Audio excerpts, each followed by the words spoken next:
bit of a buzzword today, and no one's really defining what it is. What would you say masculinity is? What does it mean to you? Yeah, I feel like it's less about the gestures that people are doing now to claim their masculine, rather than masculinity being about you and your traits. Yeah, it's always been seen as, that sort of upfront, like tough, I'm masculine, I'm tough. But it is more than that. He's saying what men should do, like I feel like it's social norms, isn't it? If a straight man doesn't pay for a date, does that make him less masculine? We all worship something. Men, for example, they worship their sexual drive. Money, they worship the hustle. We all have an idea of the highest thing that we aim towards, and we base masculinity on that. Please define toxic masculinity. We live in a world now where chivalry is punished. So many young men are suicidal and desperate.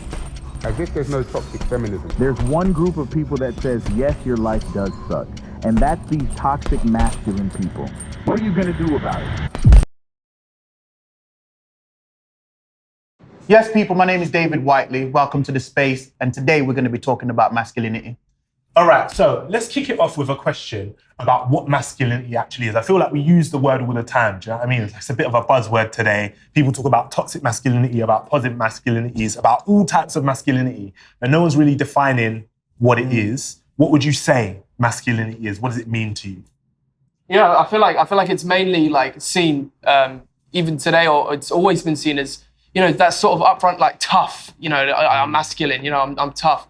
But I feel like it is more than that. For example, if you were to take anyone on a date, you pay for their food and you pay for their this, you pay for their that, a lot to do with money, and you look after them and da-da-da. I feel like that's quite a masculine and it's attractive and it's like, okay. I think that's quite a masculine thing. So like paying for people and stuff is masculine. Because that's essentially looking after them. That's essentially taking care of them. I think that's quite widely seen as masculine. It feels quite mad, because it just like, I just know, because it's just like, if I like to think about things having always been a thing. Okay. So let's say masculinity has always been a thing. Like historically. Yeah. Like, so from the dawn of man, like masculinity has been a thing, and they wasn't going on dates. It's almost made up now. Masculinity is just like a made up word. Yeah, I feel like it's less about the gestures that people are doing now to claim their masculine, paying for stuff, doing all these little gestures, rather than masculinity being about you and your traits. Yeah. And as a man, what men should do. Yeah. But what I'm saying, you're saying what men should do, like I feel like it's social norms, isn't it? Yeah. A social norm, for instance, like we have cars now. So if you're a man, you will open the door for your girl, but there was a time without cars. So it's like, it's a social norm. That's being a gentleman, isn't it? If you open the door for a girl, getting into the car. Is it being a gentleman? Because there's a girl that'll look at you and say, don't you think I can open the door for myself? Exactly. So it's just like... So being a gentleman isn't necessarily the same definition as being masculine. Do you think it's entirely socially constructed? Like, do you think it's just something we've made up? Or is there an element of it that's like intrinsic, that's inside of us as men? We are just this way because we are men? Or is it just a made up idea? I'm from the LGBT plus community, and it's totally different.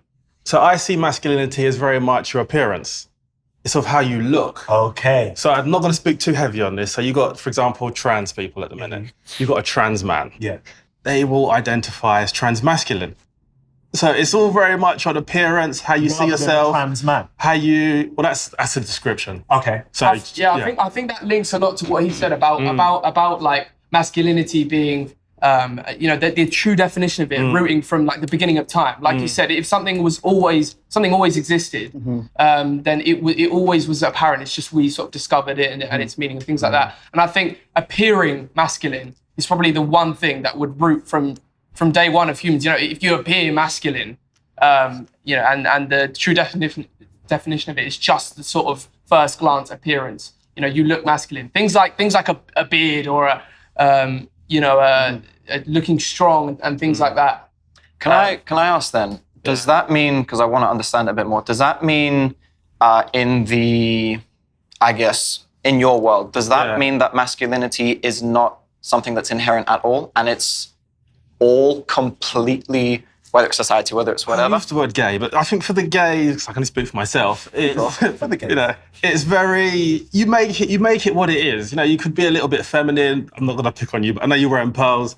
Some of us may see the pearls as Guys, that's no problem. no, because it caught my eye. You see, I like my jewelry too, and you know that could be seen as quite feminine. Whereas, what's your question? I lost your question. I got distracted by the jewelry. It's beautiful pearls. Thank you. The question is, does that mean there's inherently nothing inside that is masculine? Because then the opposite would be that also means nothing is inherently feminine either. I think we just make up as we go along. I think it's because the thing about it is that why I say it's like it's made up is that it would be cool if it was just made up, but now there's judgments on what man made up.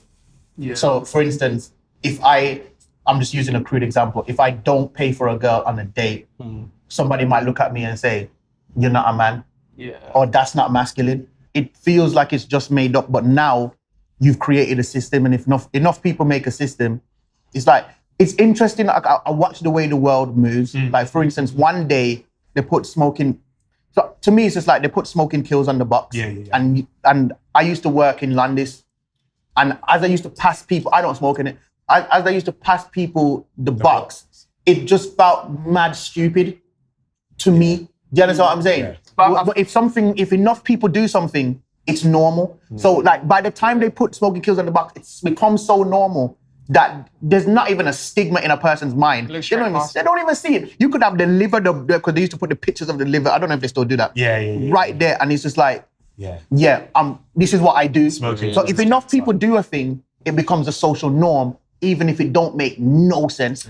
But that's why I'm interested in this conversation, because I think, like, for example, as a man who dates men, we've labeled this kind of thing already, right? Of like, oh, if a man doesn't pay for a woman on the date, then that means this about his masculinity. But as a man who dates men, how does that work out? Like, do you pay for other men on the date, or do they pay for you? Or what's... It's a real individual thing. For me, I like to split the bill. I was interested when you were saying about how you want to pay for the date. I never said that. What, do you not? He said other people will judge me if I don't. So if a straight man doesn't pay for a date, does that make him less masculine? Yeah. Is that showing feminine energy? I'm trying to say that somebody will say that, but I'm saying that that's their value system. Yeah. Do you understand what I'm saying? Because I think that societal like standards say that, you know, not paying for your date is emasculate. Yeah. I think it's wet for me to do something based on societal standards. That's what, for me, masculinity for me is not making societal standards ever tell me what to, like, for instance, like we have this thing now where like men shame men if you don't fit a certain mold. But then it's just like, imagine me now doing something because I didn't fit your mold. I don't know you like that, bro. But that's a lot of masculinity, isn't it? That is policed by other men, or and other people, not just men. Right? But how many the next man police me? And also, you only are, so I know you're going to play devil's advocate the whole time. I know what you're on, and I've clocked you now. So what do you think? What's your opinion on it? What is masculinity? I think there is a line to be drawn between stuff that has been grossly inflated to be whatever societal standards are. Like paying on the first day, I think whoever asks should pay. That's it. And then it is an individual thing, like you said. So if I ask a girl out, I'm going to pay, not because I'm the man, because I asked. There's been maybe like 3 times in my life that I've been asked out by the girl, and she has paid. I don't want to brag. Which, by the way, is a very foreign thing. Can I ask a question? How do you feel when she pays? Does that make you feel less manly, less masculine? Not at all. I can recognize that there's a part of me that's been conditioned to feel it. So there's a part of me that feels like, I don't want to cover that. But then I can reason with it and say, I can recognize this as me being conditioned. But what I'd say is, for example, what you said, I think it's a very masculine thing to be able to stand up for your beliefs and say, I'm not going to follow this because I don't think it's right. It's tricky with stuff like this because a lot of societal standards and norms exist because they served a purpose once upon a time. And the transition between this no longer serves us is very tricky because then you get into like liberal versus conservative. There is a time and place to stick to tradition because it has gotten us this far. And there is a time and place to try and forget about it and move on because you need to grow. So the definition of masculinity, I think one thing that has been consistent since caveman is you need to be competent. whatever that means. If you live in the fight world or a more violent world, competent means you need to be able to physically take care of yourself. If you live in the finance world, it means you need to be able to financially take care of yourself. You said something that's interesting because it's like peacetime makes us be able to think about more things. Oh, yeah. If we are at peace, or if our lives are relatively easy, do you notice that, like, it's like with rich people being charitable? You have the space of brain to think about other people. If you're working and literally trying to make ends meet, like literally the money you make from work just about covers your bills, you're so stressed about your own bills that your brain doesn't have the bandwidth to think about other people. We can all live in a society where we're all experiencing different worlds. Because as somebody said, you said something to him like, in my world, and your world, and it made me laugh. Because it's like everybody has their worlds within the one world. Yeah. You get what I'm saying? Yeah. So it's like if I have certain social experiences happening to me in my world, and then I judge your world, I'm judging your world off my world. Exactly. Do you get what I'm saying? Yeah. So it's just like when it comes to now, if I am on a date and if a girl asks me to go somewhere, I still want to pay. Yeah. Do you get what I'm saying? But that's just because of how I feel in my world. It's so interesting that we go from talking about what masculinity is to talking about paying for women on dates. Like, that's an interesting jump. But I'm interested in your world because I saw you smiling when he brought up the point about paying on the dates. What does masculinity mean for you, and how do you feel about that? Like paying for someone or being paid for? I don't feel like that judges you being masculine or like your masculinity. I feel like as a man, you want to pay for the date regardless. You want to pay for your girl. You want to look after your girl, your kids, your family or whatever. Yeah. But it's slightly different now as well, where women have better jobs now. They're working harder for themselves, like compared to back in the day. So I understand how, like for me and my girl, for example, if we go out together, we plan to go out together. We might split the bill sometimes. If I'm asking her to go somewhere, I will pay. But would you man be with a girl that has more money than you? Yeah. I don't think. Bunch of gold. I feel like you don't want to. Would that bother you? It depends what it comes with. What's the work? What responsibility does it come with? I don't know, man. We ain't got. It's not doing OnlyFans. I'm just saying. I didn't say anything. Standard job, just more than you. Yeah, I don't mind. It depends if it's a factor for them and they use it to judge me. Obviously, that's going to make me feel a kind of way. Yeah. Me personally, if they earn more, that's cool. No, that doesn't. I think them earning more isn't emasculating. I just think, like, I can honestly say, if I was to go out with my girl and she was to pay for, let's say, food, she was to pay for all the food, I would genuinely feel like emasculated. You would. You would. Yeah. If she was to get her card out, she was to get her cash out, whatever, pay for the whole thing. Oh yeah, like, don't get me wrong. If it was a one-off and it was like, oh, it's on me, you know, like I'm treating you, I would, because I came from a family that raised me to believe, like, because my dad, for example, he said to me, like, never not pay for food. When it comes to your girl, always pay for food. That is never let her go hungry type thing. Well, it's not mad, sorry. It's what your dad said to you. The girl will also get. Yeah, don't get me wrong. I think that is a bit extreme. I do think that's a bit extreme, and I'll never say no to, if you want to pay for me, of course. Like, you know, we're close. But you feel a way about it. But if she was to pay for everything, you know, it's either I pay or we split. That's always how it's been. Do you notice how everybody's thing is based on something? Like you're saying that, your dad said, but most people, somebody said something. Whether it's on the internet, another man, whether it's somebody, maybe it's not another man, or maybe it's a woman, but somebody, we get our thing. Because I know I definitely base my idea of masculinity off something, but I think it's interesting that we as creatures, especially men, because we use words like alpha, right? It's interesting, but I think we're all followers, but some of us won't admit it. Yeah, a lot of us. We're following something. Like the Earth's been around for a while. We just got here.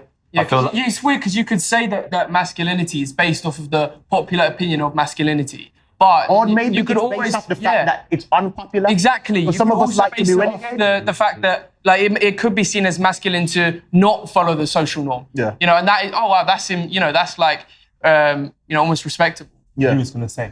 I feel like with the following, like men, we're always trying to follow people. Like, I feel like that's also, like, it's also to do with the masculine trait in us as well, because like it might be a friendly competition, but we're following people that are doing better than us, earning more money than us, and we're following them. We're trying to get on their level. And that's healthy, isn't it? That's also a masculine trait. It might not be a bad thing that we are followers. You know what I mean? It's interesting, right? Two questions, because one for me is I feel like that's almost in from what I understand of masculinity, that's almost in direct opposition. Like the idea of following is like one of the least masculine traits. Not for me personally, but just interesting. But I'm also interested in, you made a really good point about we all get our masculinity from somewhere, right? Like we all learn it from somewhere or from someone. You said your dad.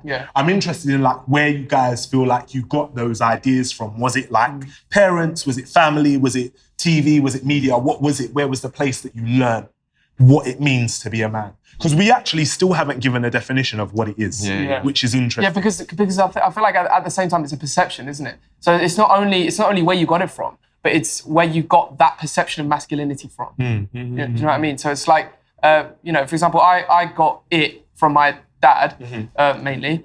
But I got that perception of masculinity, you know, taught to, you know, was kind of jumped into me by my dad. So it could be any perception of masculinity, it just depends. I think there's a twofold answer to that. I think we are all slaves to something, and not even follower, like we are slaves to something, because deeply philosophical. Regardless, like forget religion and faith, regardless God, we all worship something. For people who don't worship God, it is something like, let's take men, for example. They worship their sexual drive, whether it's women or men or whoever. They worship money, they worship the hustle, they worship whatever. We all have an idea of the highest thing that we aim towards, and we base masculinity on that. Like, how many guys do you know that they will just chase women? They'll go to the club just to look cool for women, or just to flex on the other guys. That's number one. Is that not worship of women?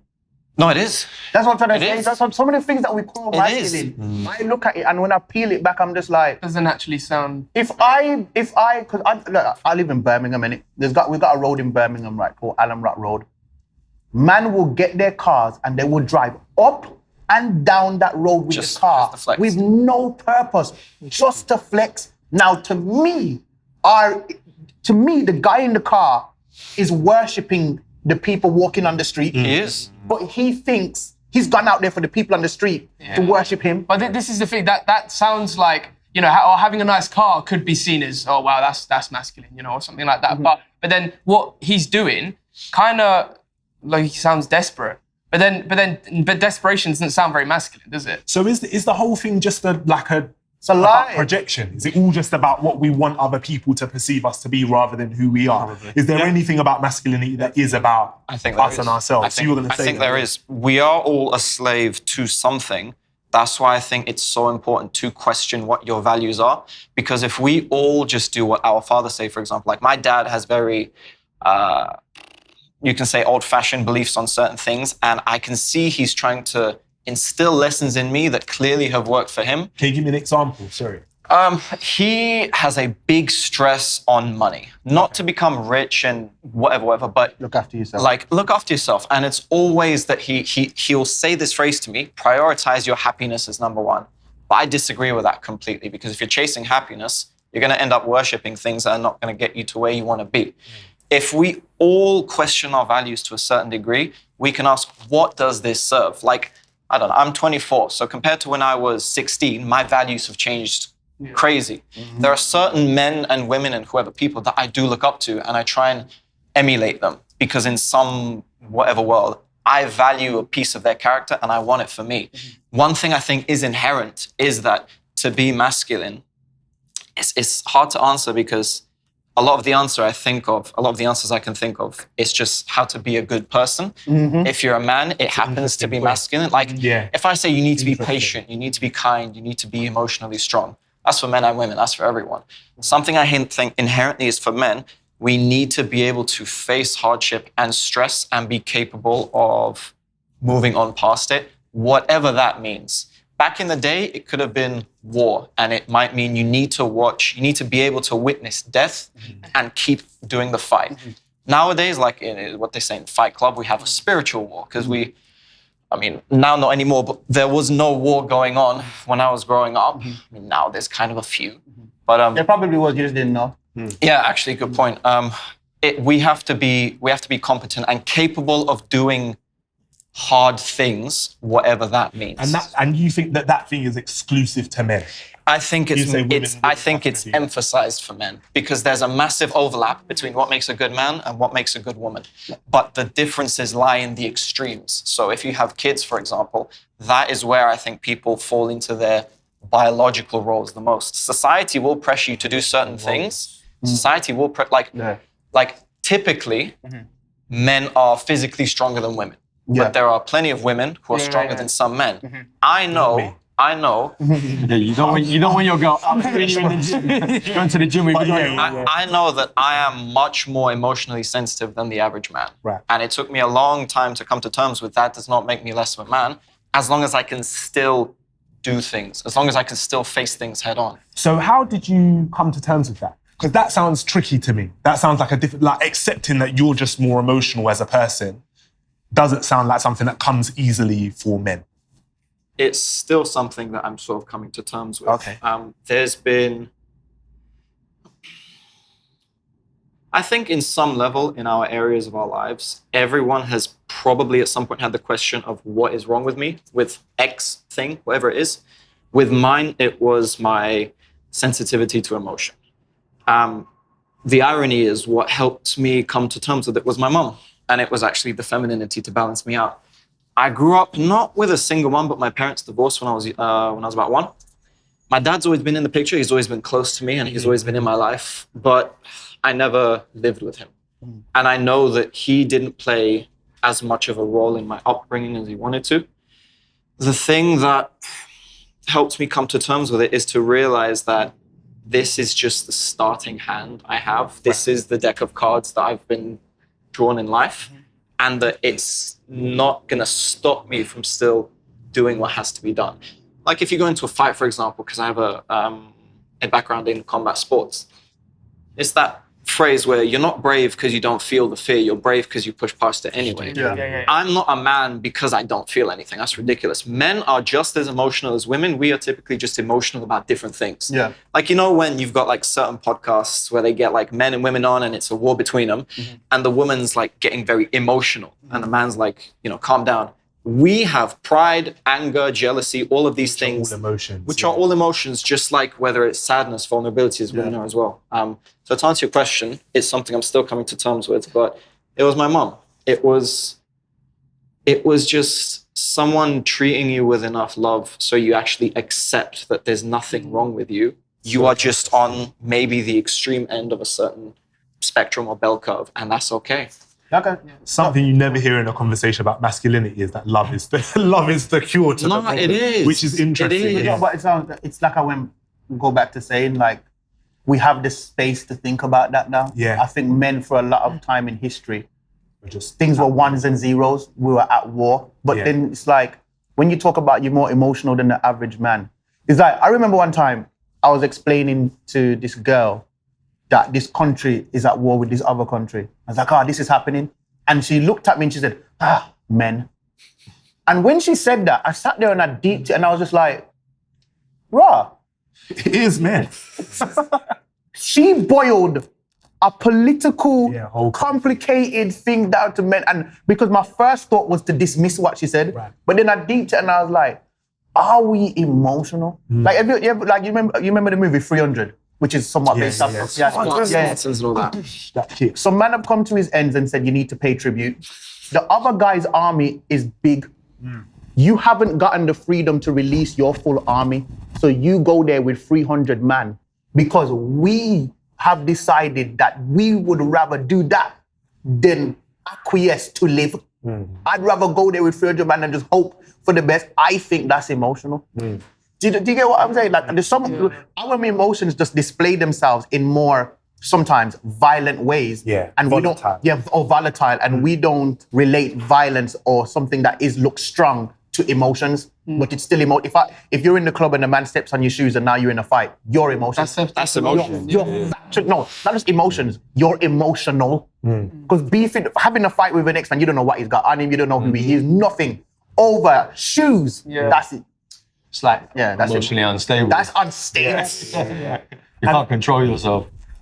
Harry, I want to talk to you about this only because you're a barber, which is interesting. When we were chatting, you were saying a barber and then a men's hair specialist. Yeah. But I think the interesting thing about being a barber is that you sit in these environments, often like one-to-one with men, where I feel like as a man, the barbershop is one of the only places that you can go where you do free therapy. Do you know what I mean? Where you actually just spend that hour talking to someone. Free space to talk. Without judgment or like all of those things surrounding it. And I'm wondering like what you see of men in terms of like that emotional aspect and also how you've navigated that for yourself. Yeah, so I feel like it's changed a lot over the years. Like I've been cutting hair for about 9 years now. So I feel like the conversations back then are totally different to the conversations now. It must be completely, like people weren't talking about mental health 10 years ago. Yeah, exactly. It wasn't a thing. Yeah. And men are just generally more open nowadays. They're more, I'm hearing more stories. I'm relating to a lot more people. People are opening up more because I'm giving my input as well. Yeah. So I feel like it's good to be an open book about things like that, and it just opens up all them conversations. I feel not that it's. I feel like men are more emotional nowadays, like we were saying. Yeah. But that doesn't take away from the masculinity. All the guys that I'm dealing with are still up early in the morning, going to the gym, going to work all day, providing for their families, doing all the masculine stuff that men do. But they're emotional, but they're still men. I'd be terrified to go to a barbershop. With all that masculine energy and all you guys talking about women and stuff in your life, and then there's just me, who's single, who's gay, who hasn't got any of that. It's scary to hear them talk about women. Yeah, but even that whole... Because it's a very... It's very masculine, it's very butch. You're talking about women. About their topic of women. But the way you say masculinity is almost like it's negative. Maybe because that's how I think they would see me.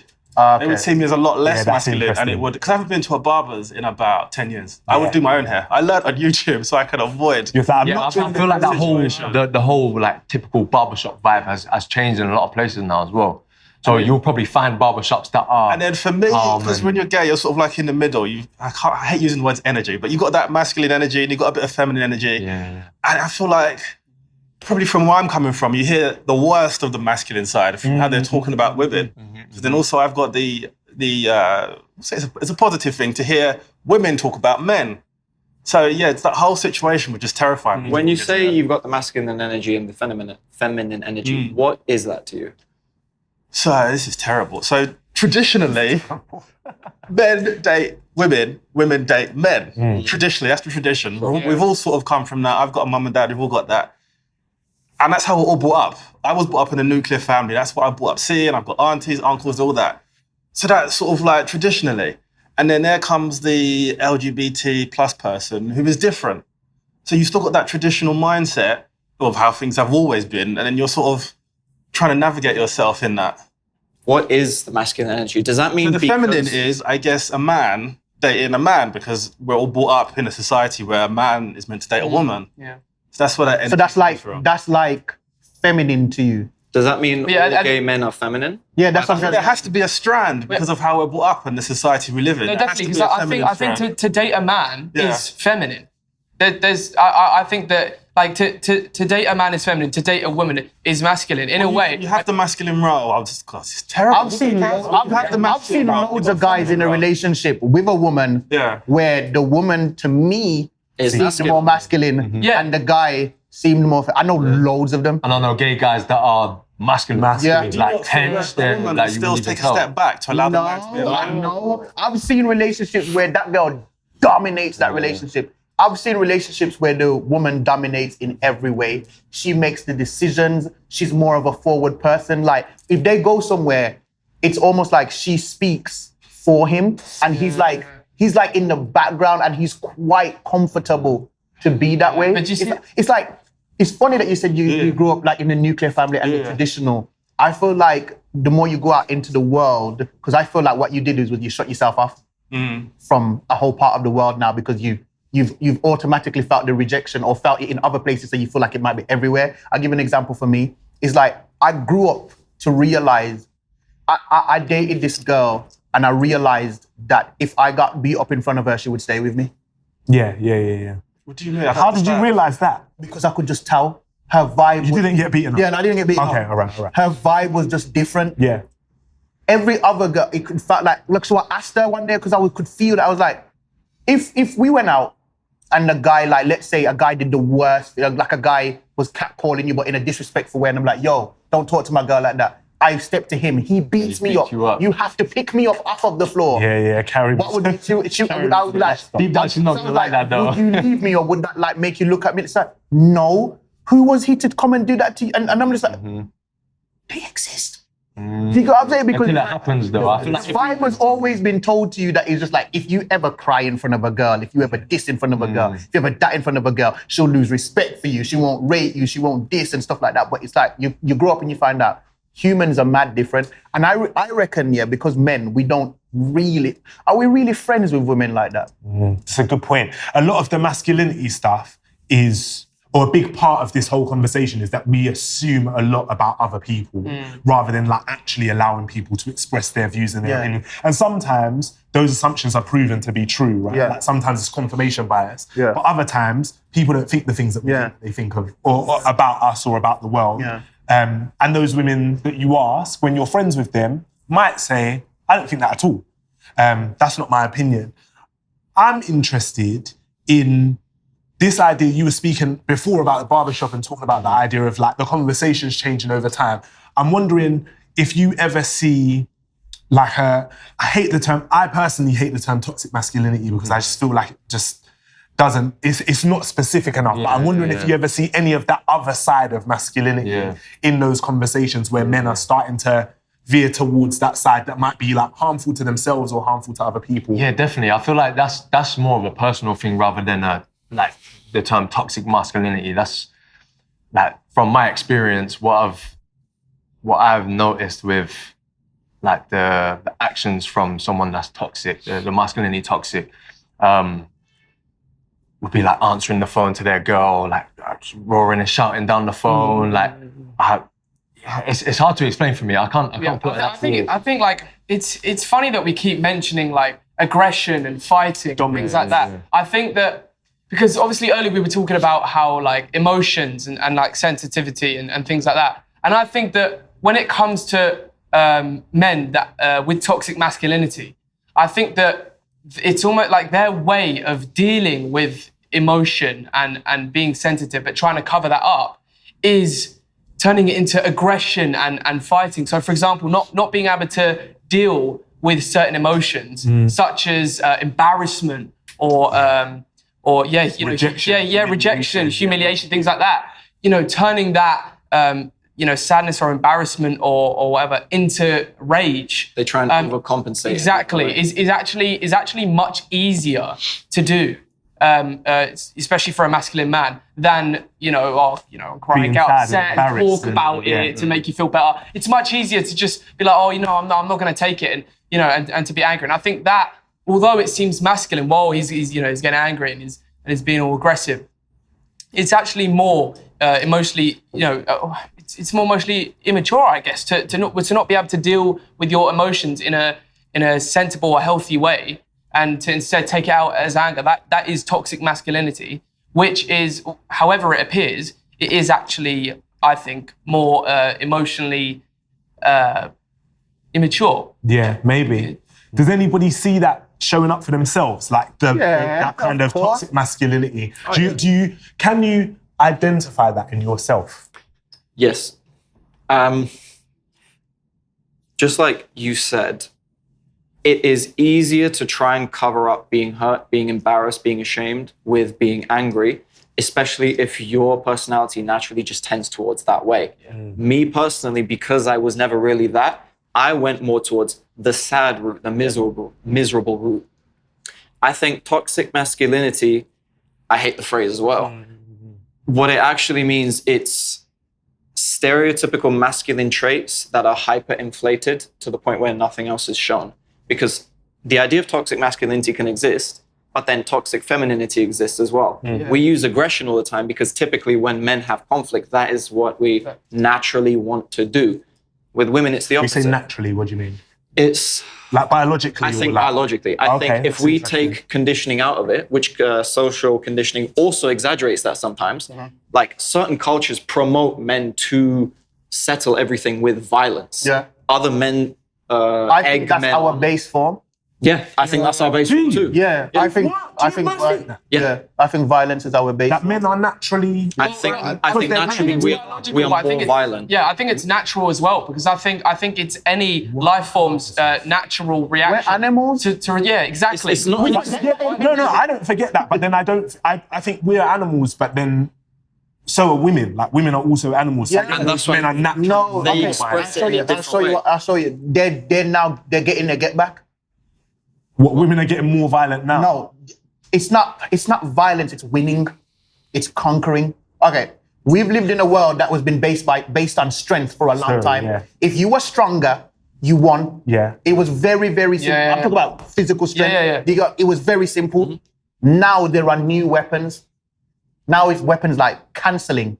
Now there's weapons like I'll post you on social media. I don't think it's that woman was just gentle, meek, and mild and just wanted to take what men have, the patriarchy for all these. I don't think it's that. I think they didn't have a weapon. They didn't have a defense. Now that they can potentially cancel you, post your fingers online, what they're doing it. Why are they doing it? Because they finally got a way to fight back. Okay. So I think I don't think women are the pushovers that we think they are. I think they got pushed over, and there's a difference. They've been pushover in the physical world of things because physical the world. biggest thing we have now is social media and less physical violence in day to day. Yeah. The way women express what we do through violence is through reputation destruction, gossiping behind your back, and rumors This to sounds destroy you socially. This sounds, I'm not saying it is, sounds a bit Andrew Tate-y. No, this is psychology. This, no. Genuinely. He's like, no, this is so... What was you gonna say? I was going to say I feel like I'm on the outside of this bit because I don't feel the gays have this.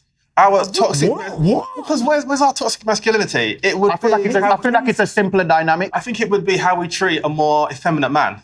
And I think that would be it. So you don't think, that's interesting. Maybe we need to define what toxic masculinity is then, because you gave a really good definition beforehand, which was that those traditionally masculine traits that are pushed to the extreme are then toxic. And then you made a point that women can also have those same traditionally feminine traits that push to the extreme, which I agree with. And you're saying gay men don't have traditionally masculine traits. But then when you were talking earlier, the point that you made was about the thing that makes gay men feminine being dating men. So outside of that, a gay man still has access to all of those traits, no? Like if you're talking about traditional masculine behaviors, right? So like having money, being strong, being dominant. But it's still a man. It's a man interacting with a man. Yeah, but there's no beef. Well, there's competitiveness as well. I'm saying there's going to be beef. I'm saying what we got with women has been going on for a minute. Yeah, you understand what I'm saying? Two men, whatever situation, dating, don't have that.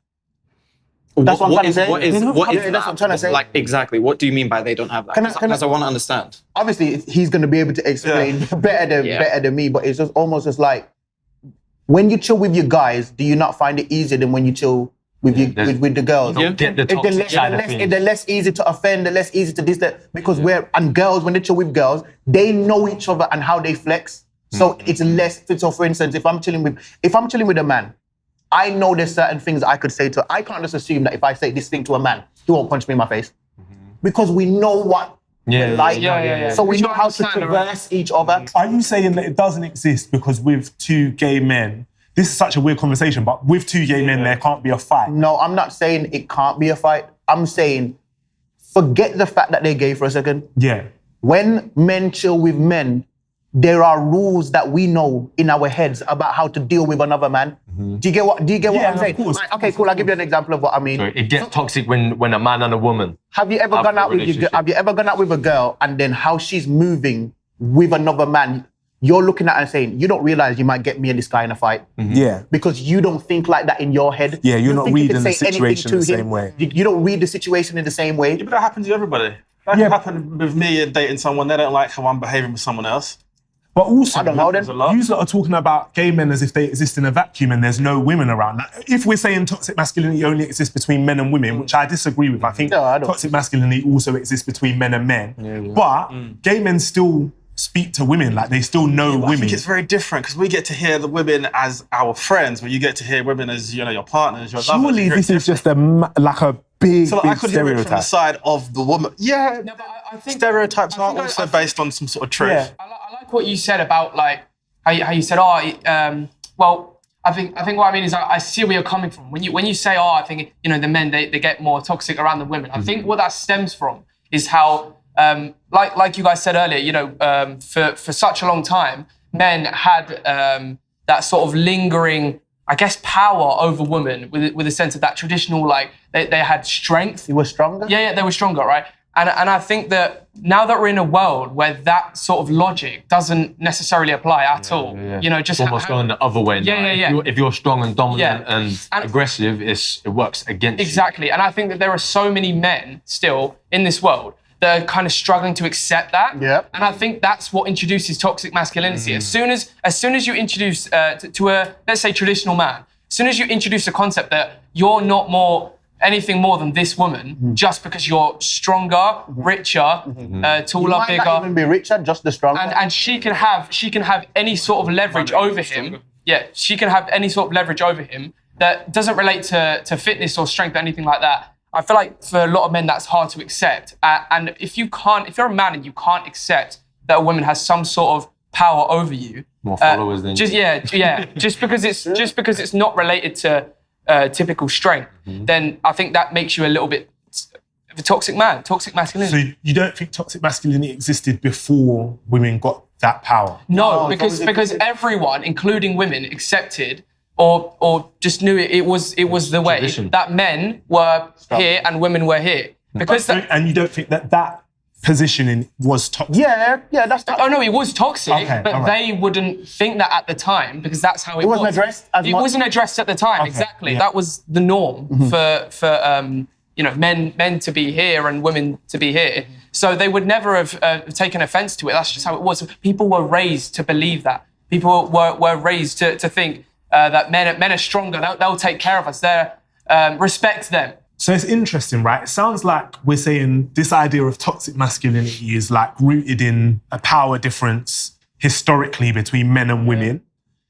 But I feel like we've said all of that and still not defined what it is.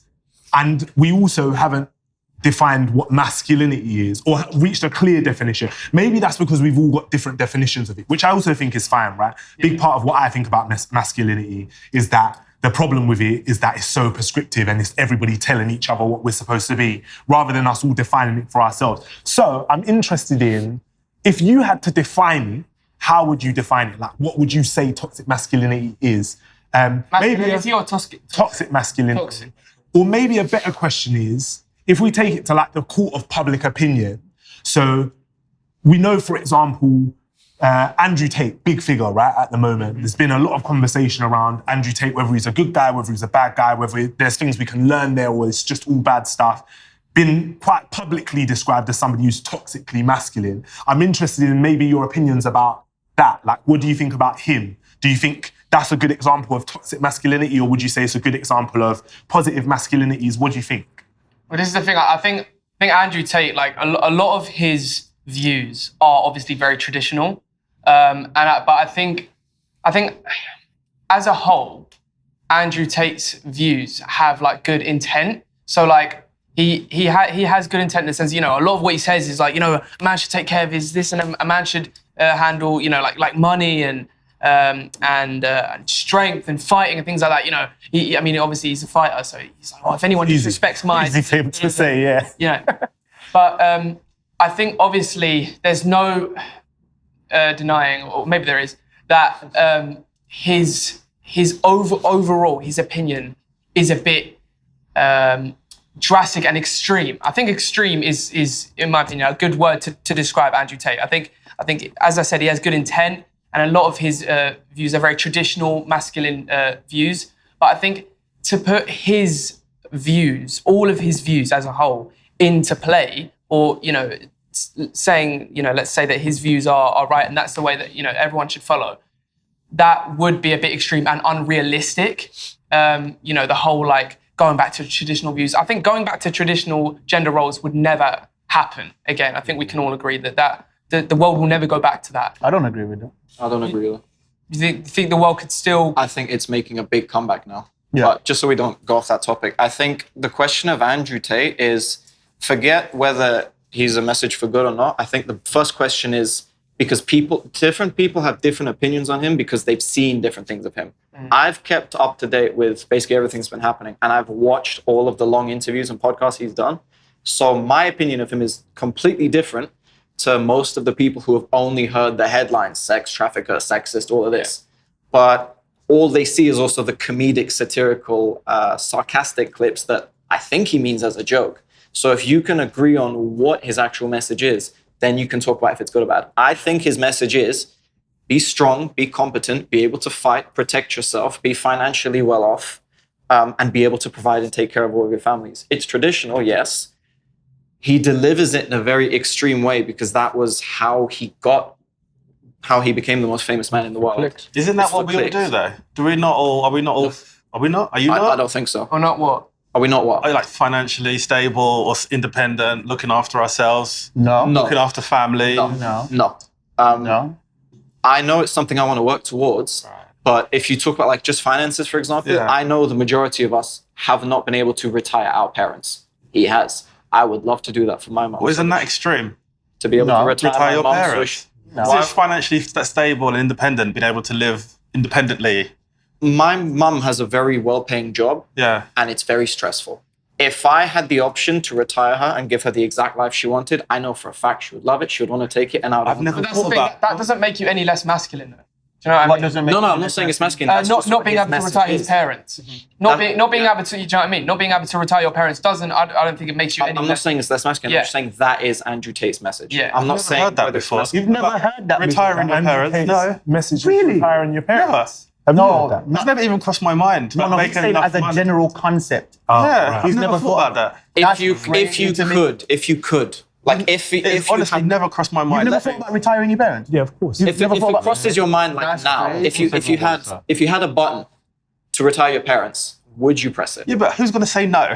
No, I want my parents to carry on working and to I think a lot of our parents will say That's everyone's fault. No one's going to say it. Then it sounds like a good crossed my thing. mind. But to it think sounds like a good to help thing my to be able parents to do. financially. I've never thought about that. Fair enough, it's never crossed your mind. But if Am I a bad person for not thinking that? some things we just I don't mind if I am. I am. no, there's nothing wrong with it. But fair enough, you've never considered it. But you're saying you would press the button and you think everyone would. So it's probably a good thing, right? Yeah.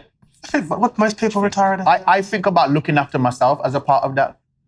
Like at the bare minimum, if I can't retire my parents, at the bare minimum, let me look after myself in a way where they don't have to help me or worry about me. That's how I always thought my life would be. Just looking after myself, being financially independent, doing what I can do, and then that's it. I've never really thought about anybody else. I think that's like the least expected from your parents. That's the minimum. It's nice to take upon yourself, like, let me try and look after my parents. I'm generous. I'll bring gifts. I'll buy gifts and stuff, but... And if you could eventually get to the stage where you're financially well enough that you can do that, I think everybody... Is my masculinity reduced now? Because I never thought about retiring my parents. Like for me, I look at it, it's like I'm on two levels with it. Like on one level, I don't think the masculinity should be defined by that. But on another level, I do think it's manly to retire your parents. So it's you want to look after yourself, you want to look after your kids. That's blown my mind. Honestly. I do think that's like a manly thing. Obviously, not everybody is going to get to do it.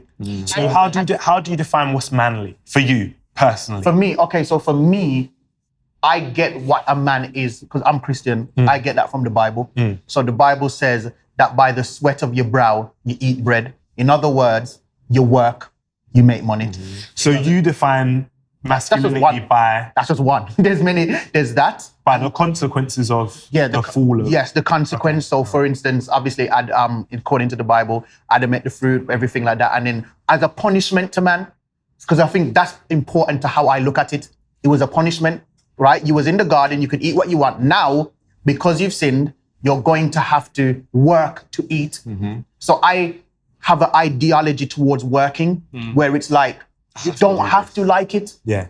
You're supposed to provide for your family. You're going to suffer. And that's actually a part of it's actually a part of the process. So I embrace the suffering because I understand that it is a part of human life. Give me the next example. Next example, I believe that a man is to lead.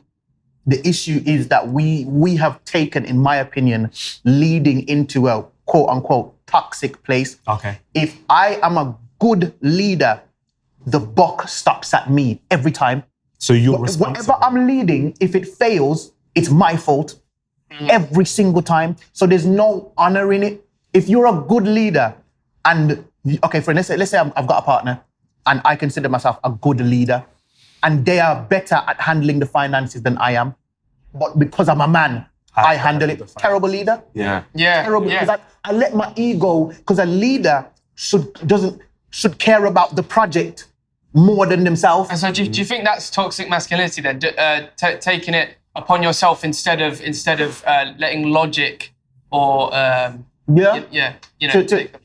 because we love the leadership, we love the idea of being a leader, but I look at being a leader and I'm like, there ain't even nothing that much fun about it. Do you still see men leading in general? Because I don't think I grew up and saw men leading in a Caribbean sort of household. They did just not well. If you have to give 2 examples of what a man is, how do you define what a man is for you? I feel like a man is someone who takes control of any situation. You have to be ready to control whatever happens. If there's a fight that goes off, if you're stuck somewhere, you and your family, you and your girl, whatever it might be, you have to take it upon yourself to get yourself out of the situations, to lead, like you were saying, the leadership, to figure out the roles where everybody plays.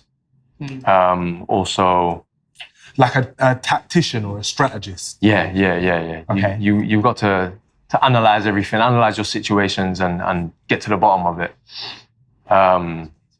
And just to be strong, to be powerful, to be a strong leader, to manage your household. I like that because it's like, I think control is linked with confidence a bit. Yeah. And I would say confidence is what makes, So I think because if you have confidence in a situation, that's, you have control over the situation, I think, already. I don't like that word. Confidence. Control makes me feel Control makes me feel physically sick. What do you think? Not in a bad way, control, like.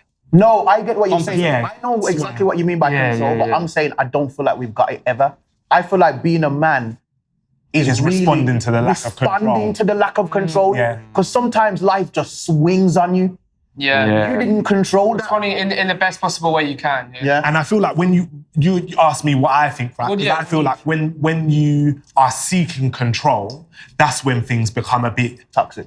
Yeah, that's when the focus is on you. Because now you're trying to grab and control all the Take pieces. it upon yourself. Like you gave a good example in terms of like relationships. I would say being a man to me means earning the trust and respect of the people that I'm in relationship with. Mm-hmm. So not demanding that respect, which I think we've been taught as men is what we're supposed to do. Mm-hmm. You have to respect me. No qualifications. But like earning it and having a family and a unit where everybody in that unit trusts my decision making. Yeah. And sometimes my decision making is you're the person to make the decision. I don't know. Do you know what I mean? So for me, I think it's less about, I think there's still responsibility to manhood. But I think that responsibility is about making decisions that benefit everybody in the community rather than it being about me being the person. Doing that now, though. Well, I don't know if everybody. I am. I feel like masculinity right now is mad self-serving. Yeah. Like I know a lot of men where it's like the entire family unit is suffering emotionally, but they're happy with how things are. Yeah, because they're in control. Yeah. That's what I see happening now. Yeah, that's what I mean by the word control, like taking control of, not physically controlling everything that's going on, but when things do get out of control, you take the pressure, you understand what has happened, what has gone out of control, you take it upon yourself to a level thing. Sometimes it will mean taking physical control, though. And you gave a good example, right? If you're in the streets and a fight breaks out, you taking control is not knocking every single person in the road It out. might be taking taking your the family people out away of the situation. You might have to go back and do what you've got to do. If you're with your partner and somebody starts moving mad, you might have to take physical control. No, because don't forget, taking control also means good decision making. So you know, it might not just mean Either be breaking something up, separating something. Exactly. It might literally just mean taking control of the situation, taking charge. Might just mean, right, what's the best decision I can make in this situation? Yeah, I think it's the link between control and dominance that makes me uncomfortable. Do you know what I mean? Like my idea of being in control is not dominating the situation. Sometimes you gotta Sometimes I'm not saying sometimes you don't have to, but I think if you think about, I was on a flight the other day, for example, right? And it was a long situation. A lady had moved seats so that me and my partner could sit together because the floor was wet. Weird to explain. But basically, this lady sat in front of a guy. She pushed her chair back. The guy behind her started switching. He got up out of his seat, got in her face, was like, you don't do, I've had a knee operation and blah, blah, blah, blah. And I had to put my hand across and say, brother, we're not doing it. Yeah, simple. We can't, and that's not me dominating the situation. But that is me saying, no, because it wasn't dominant. Because you did it. The second you did this,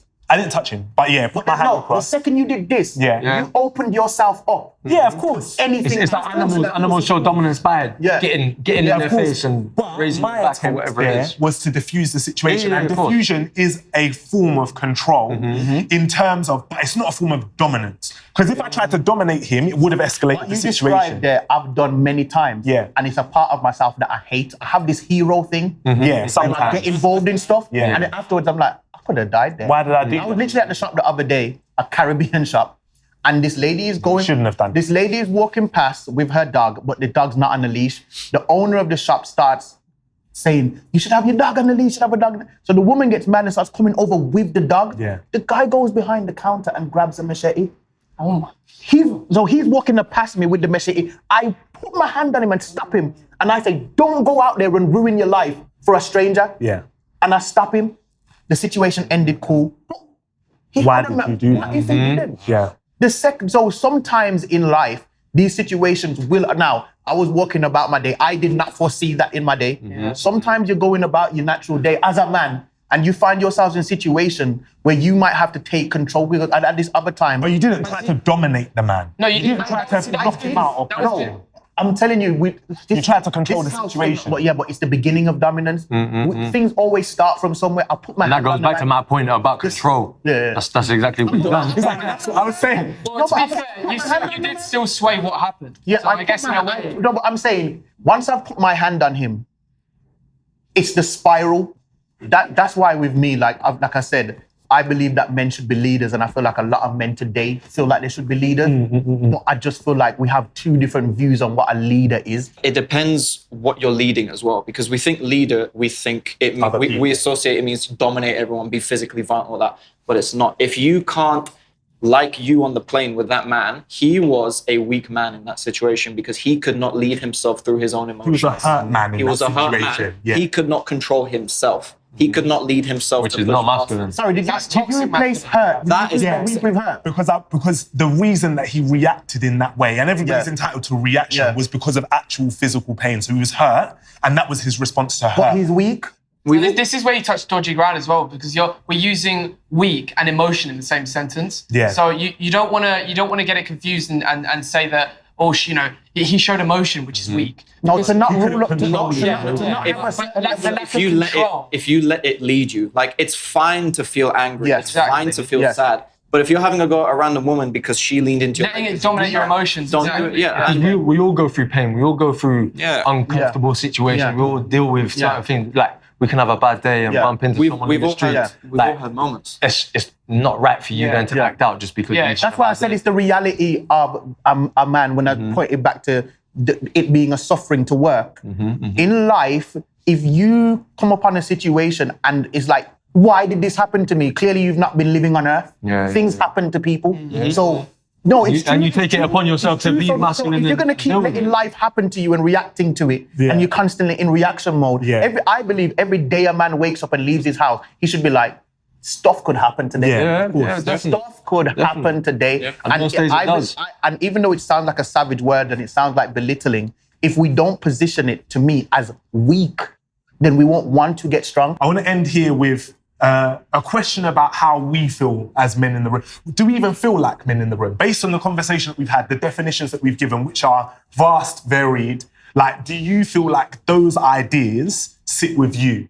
Do you feel like that's who you are, or do you feel like that's something you're aspiring to be, or something that you're trying to become? Does it feel like a constant effort, or is it just natural to you? How do you feel about who you are as a man, or are you a man? Okay, I think for me, my mind has been blown hearing everyone's opinions because I never saw it that way. I used to look at myself in the mirror, I see a man, I go to the gym, I own property, I live comfortably on my own. Said I've got my money. Yeah, that's what I mean. So, in my eyes, I'm a man. Yeah. But then I go to different places, I hear different views, I don't have children, I haven't got a wife, I haven't got this. So I'm sort of thinking maybe in other people's eyes, I'm less of a man, there's less masculinity there. Whereas I may look at the gay community and say, yeah, I'm very masculine. I'm definitely a man in that community. But hearing this, it's really blown my mind. I mean, me personally, I think that my own consideration of what I am, you know, whether I'm a man or not, I think for me personally, it has a little bit to do with my age. So obviously, like I'm quite young. But I think that for me, as a young guy, I sort of have like an aspiration to be a good man one day. Sort of thing, but I don't think I've reached that yet. What it means to be like a true like good man, you know, like I'm a good like successful man. I don't think I've reached that yet. So I wouldn't even say that I'm like a man yet. You know, I like a good man. But I do think I have good like masculine qualities. Yeah. And there's some masculine qualities that I don't have, but I aspire to have. Okay. Yeah, I feel like everyone's kind of on the right same path to this discussion, but like being a man is just a description. It's just like if we're men, we're men. We can't. I don't think there's different like attributions that change if we're a man or not. But yeah, me personally, I feel manly. I work out. I fight. I work hard. I look after my family. Look after my girl. And I feel like that's just, I take life upon myself to do them things. Yeah. I think the fact that you two especially are able to question if you were wrong about what you see yourself is inherently a very good thing and an important thing about being a man, because regardless of what your view is, if you are just very adamant, like, no, whatever, this doesn't go with what I believe, I think being open-minded is a masculine thing. So I'm actually really surprised, like, even you were able to say that I'm questioning myself now, because that's not an easy thing to say. It's a question it's not that I was wrong, just different. Just even to be open to it, it's pretty cool for me to see. To me, I think being a man or being a strong man is kind of like it's like being honest or being humble. The more you say you are, or the more you think it's something to be, the less you are of it. Being a man is not something to become, like I've achieved man status. It's something I think you need to keep trying to do, because when you inevitably fail, as long as you keep trying and try and pick yourself back up and aim towards whatever you think good is, I think that is inherently a man. And if I would say just like one summary, it's be able to protect and suffer so that your loved ones don't. Do you think you're a man? I try to be. I can't answer that. I try to be. Because if I say yes and then my girlfriend says no, clearly I'm wrong. If she says no, my dad says yes, then I don't know. So it's not a question I can answer about myself. You don't know if you think you're. No, it's saying He thinks the question isn't Right. It's saying like it's like asking me, do I think I'm a good person? I can't answer that. I try to do good. I have done bad. You're saying I try and be a man. I would say I'm a man, but that's not a compliment. Yeah. Because, like I said, and I'm not open-minded, because my view is biblical. So I'm not letting my own personal view define what I am. And according to what I understand, a man ain't really nothing that great. We fail. We're failures. We constantly fail. From Genesis to now, it's just fail. We have these things that we set and we fail. We do one part good, we do one part bad. So I want to be a man. That's the whack part of God. Yeah. Do you get what I'm saying? So because I was just describing if I was a good man. Yeah. That's I Like being a man is doing these things, failing, and then analysing the situation. Yeah. Right, how can I improve that? Where did I go that's wrong? all about when whether you you're try a good again, man you go again in all aspects of life. Just fail, try again. I thought a man was just succeeding, setting goals and reaching those goals and continuing and just... Nah, because in the succeeding of some goals is the failing of others. You could succeed in a goal to be rich, but then you failed in your family because you didn't spend enough time with them. So it's just like, it can't just be based on material success. You can't. You can't. I don't think you can. I think the day I realised no one was going to tell me I was a man was probably the time when I realised that I was one. Because I think I was always waiting for that moment where my dad like taught me how to shave or like, do you know what I mean? Just something. I think when as soon as responsibility entered my life in a bit more of an intense way, especially financially, when I realised that I was having to be more financially independent, that's when I felt more like a man than ever. Yeah, I feel the same as that. I think like you said as well, moving out, like taking responsibility for me. Mainly when I had a daughter, when I had kids. Yeah, that one. That's when you're taking care. Now it's not just about me. I've got other things to prioritize. I don't think I had that. My money is going elsewhere. I've got to be a good role model. I've got to do everything right for my kids. It's like an obligation, a responsibility. Yeah, I don't think I had that moment. Well, I'm just feeling like a man. I think, especially to go back to the LGBT community, everything is either biological or how you identify. So I was born a man. I've always been told, a man, a male. That's what you were told, and that's how it's been. I don't feel there was ever a point where I thought, I passed my driving test, I'm a man now. Or I have a mortgage, I'm a man now. Or I'm trying not to say anything too sexual, but you did something sexual with someone. I'm a man now. Yeah. It's just how it is. Just feels like I think it's an existential thing. Maybe it's an existential thing more so for heterosexuals. I think so. Yeah. I like that though, not paying too much attention to it. Just you are. I think I felt like a man where I was able to, one day I just looked at myself and my past and I finally felt like I could stand up for myself. And I realized that no one is gonna come and save me and it has to be me. So I wish I had a rite of passage of some kind because I think they are really useful. But for me, that was that.